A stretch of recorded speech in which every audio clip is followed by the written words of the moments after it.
Hey guys, BlueOJ Leader here. So this idea originally started off as a pitch for the Mark Forrester Thomas and Friends movie, but the more I thought about it, the more I realized this pitch kinda sounded like a sequel to the fan favorite Thomas special, The Adventure Begins. So I pivoted, and now that's what this video is about. My pitch for The Adventure Begins 2. Not only is this, in my opinion, the best way Mattel could have gone about making an Adventure Begins sequel, but it's also what I think they could do for the Mark Forrester movie if they wanted to. They won't do that, but that's what I would want. I don't really have much else to say, so let's dive into this, shall we?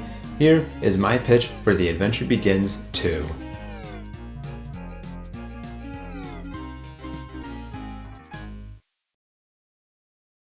Okay, let's start with the obvious question. Will this sequel be an adaptation of James the Red Engine and Tank Engine Thomas again?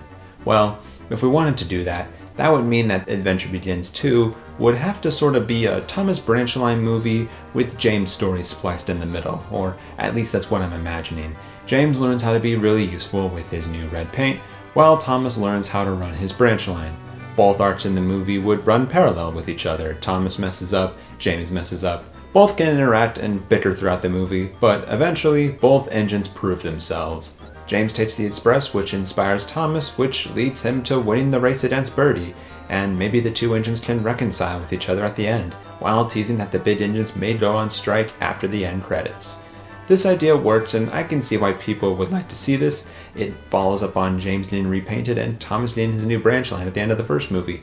But there is one major issue I have, and that is that there is very little new and exciting about this movie. It's kind of just exactly what you'd expect from a sequel to The Adventure Begins. James getting focus is cool, but as people have said, James's story is very similar to Thomas's first book, so his part of the movie would literally be a rehash of the first movie, and we all know that good sequels usually don't rehash stuff from the first movie. Thomas's story, getting used to the branch line, could be interesting, and the stories in Tank Engine Thomas again aren't pretty fun, but the stories aren't that connected, and you'd have to create some sort of connecting tissue for those stories. And the best I got is making Sir Topham Hatt proud and not losing his branch line, which just sounds like the most basic Thomas plot ever. I don't know about anyone else, but this movie just doesn't sound like it would go over that well with kids and general audiences. No new characters, no interesting arcs, and not a lot of exciting moments to keep the kids engaged. Yeah, this wouldn't fly with Mattel. Also, we can do better. We can do something more interesting. So, here's the new idea. Thomas x James isn't a good enough movie, and these two books to adapt from aren't enough either. So, let's keep going through the Railway series then. Troublesome Engines?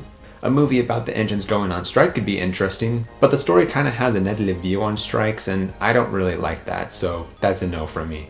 But wait, Percy was introduced in this book, Thomas's best friend. Okay, a Percy origin movie maybe? That could be cool. Maybe Thomas feels threatened by Percy, and I mean, he earned his branch line, and now this other engine is doing his old work, and maybe joining his line soon? Maybe this is Thomas's arc for the movie. Maybe we pull stories from Percy the Small Engine while Thomas learns to accept Percy as his friend. Maybe we throw Toby in there too to set up his friendship with Thomas. This could be like a Farquhar Gain origin movie. Okay, so this is where we're at. A sequel to The Adventure Begins that is about Percy and Toby's origins and how Thomas learns to become friends with them. You got new characters, plenty of exciting stories to adapt from, and great arcs for both Thomas and Percy. Toby doesn't really need one, he's perfect as he is. This is everything you need to make this sequel great. Now I know what you're thinking. This is a cool idea, Owen, but how is the story actually going to play out? Is this idea really better than Thomas x James? Yes, and I'm going to show you why. So now, let's actually go throughout this story from beginning to end, shall we? So the movie opens up in the middle of a race. You know which race this is. Thomas and Birdie race for a bit as the opening credits play. Thomas wins the race as the title drops. Thomas and Friends, New Adventures Begin. I don't know, I thought it was a cute title. We get a bit of narration introduction as we then pan over to Knapford Station where Thomas is telling Edward about his race. Thomas then tells Edward how much he loves his branch line and how he wouldn't change a thing. Then they get rudely interrupted by Henry and James complaining about needing to shunt their own trains. Gordon then puffs in with his coaches. Thomas teases Gordon for needing small engines to get their coaches, and Gordon says his whole spiel about tender engines being important, and then he leaves. Thomas laughs as Sir Topham Hatt comes up. He just got back from his holiday and was annoyed to see that the big engines are complaining, but after that he compliments Thomas for his work before sending him to the sheds. As the sun sets, Thomas smiles content before yawning and then going to sleep. The next day begins as the inciting incident occurs. The big engines have gone on strike. Thomas continues his work like normal, but Sir Topham Hatt addresses the big engines. They say they won't shunt, and Topham is very annoyed. He talks to Edward for a bit before deciding to get a new tank engine. Sir Topham Hatt then goes to the works and finds Percy. You know where this is going. Percy joins the railway, and Edward shows him around. Thomas is annoyed that he doesn't get to talk to Edward and is skeptical of Percy. Percy wishes Henry, like you'd expect. Then Sir Topham Hatt brings the three engines together to tell him his plan. The big engines will be shut up for being silly while they do their work. Edward and Thomas do the mainline services while Percy works on Thomas's line.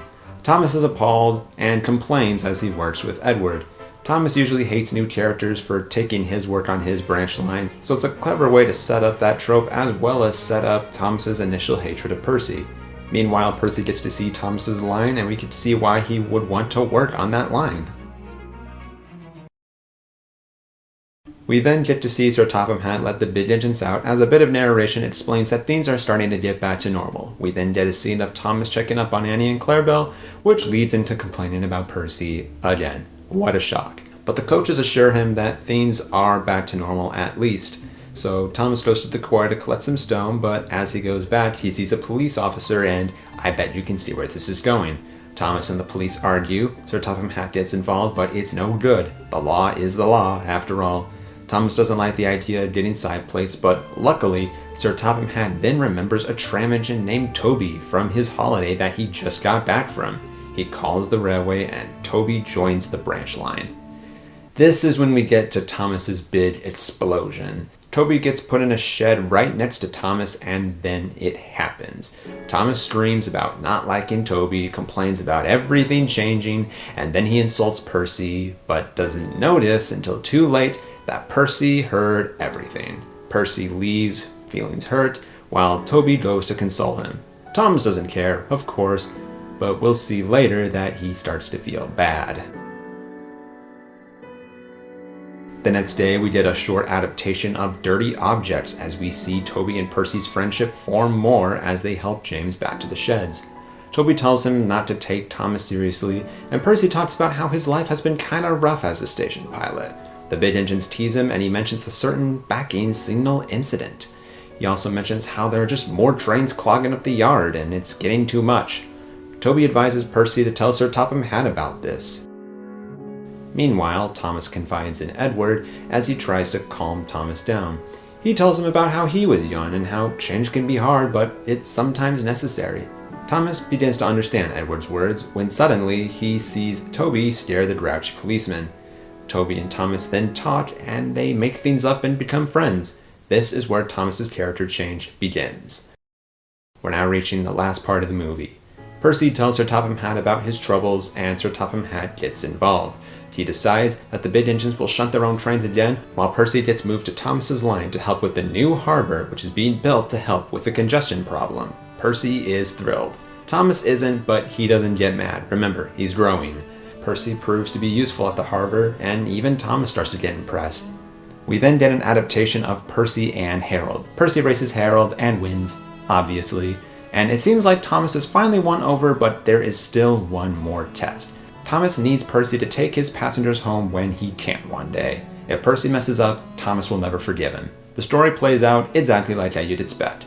Percy almost gets stuck in the water, but thanks to some determination and help from Harold, Percy makes it home on time. Thomas finally becomes friends with Percy, and Percy is welcomed to the branch line with a brand new shed right next to Thomas and Toby. The movie ends with the sun setting as Thomas smiles content before yawning and going to sleep with his two new friends.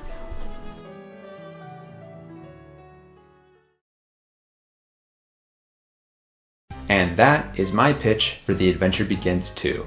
It follows up on the first movie perfectly. More Thomas, new introductions, and plenty of excitement and fan service. Is it perfect? No, but I liked it, or at least I liked it more than the Thomas X James idea. But before we wrap things up, there is one more theme to address. I said that Mattel could use this idea for Adventure Begins 2 as the story for the Mark Forrester Thomas movie. Okay, but why? Why would this story be the best story for the next theatrical Thomas and Friends movie? Well, here's the thing. Whenever I or other people think about what another theatrical Thomas movie would be like, here's what we might imagine. Something like Sodor's Legend of the Lost Treasure, a cinematic and heart-pounding Thomas movie. Something not like Thomas and the Magic Railroad, a movie that focuses too much on magic and not on Thomas. And something like The Adventure Begins, an origin movie that works as a great movie for new and old fans. Here's the thing about that last one though. You can't make another Adventure Begins. It's the fan favorite Thomas movie for a reason. You can't just do it again and expect the same response. People are bound to compare and contrast the two, and in my opinion, if you want to do something like Adventure Begins again, you have to do something different with it. And if they do something like this, a movie that works as a sequel to that movie and as a standalone origin, I think you might have something special here. But then again, that's just my opinion. So, what do you guys think? Did you like Thomas and Friends' New Adventures Begin? Or would you have preferred that I talked about Thomas X James for 10 hours instead? Let me know in the comments below. But I think that's finally it, folks. Thank you all for watching till the end, and best wishes until we meet again.